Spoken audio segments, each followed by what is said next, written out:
Middle east Asia में Israel की कार्यवाही से यकीनन अरब देशों को इतना तो समझ में आ गया है कि इजराइल का मुकाबला करना ना तो पहले ही अरब देशों के बस की बात थी और न ही आज उनके बस में है। ऐसे में अगर कट्टरपंथी अरब देश अपने देश का नक्शा बदलते हुए नहीं देखना चाहते तो उनकी भलाई इसी में है कि वह इजराइल को देखते ही दूर से ही नमस्कार करके निकल जाएं, क्योंकि इजराइल ने भले ही अपने प्रहार पे ब्रेक लगाया हो, लेकिन इजराइल की दहाड़ अभी भी दुश्मन के कानों के पर्दे फाड़ रही है। लेकिन जैसा कि एशिया में कई सारे ऐसे देश हैं जिनकी वजह से एक भयंकर युद्ध का खतरा बना हुआ है और चीन भी उन्हीं खतरों में से एक है। लेकिन जिस दिन भी चीन के साथ युद्ध होगा तो यकीनन युद्ध बहुत ही भयंकर होगा और ऐसे ही किसी भी संभावित भयंकर युद्ध में चीन को मुंहतोड़ जवाब देने के लिए ब्रिटेन ने बहुत बड़ा कदम उठा लिया है। दरअसल ब्रिटेन ने अपने सबसे ताकतवर नौसेना के बेड़े को हिंद प्रशांत क्षेत्र की ओर भेज दिया है। ब्रिटेन ने अपने सबसे बड़े aircraft carrier HMS queen Elizabeth के बेड़े के साथ पूरे 9 युद्धपोतों को भी शामिल किया है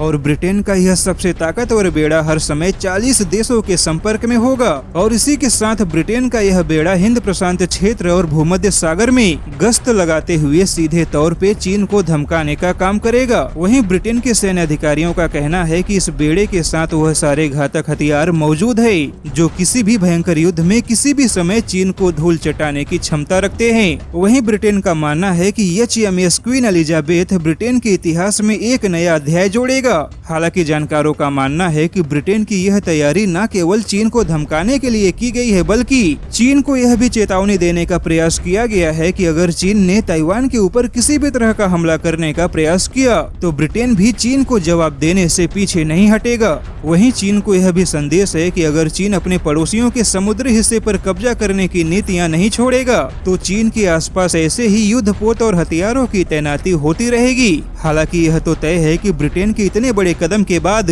चीन और ब्रिटेन के बीच बचे खुचे द्विपक्षीय संबंधों का अंत भी हो ही जाएगा और आने वाले दिनों में ब्रिटेन और चीन का टकराव और भी ज्यादा गंभीर होगा।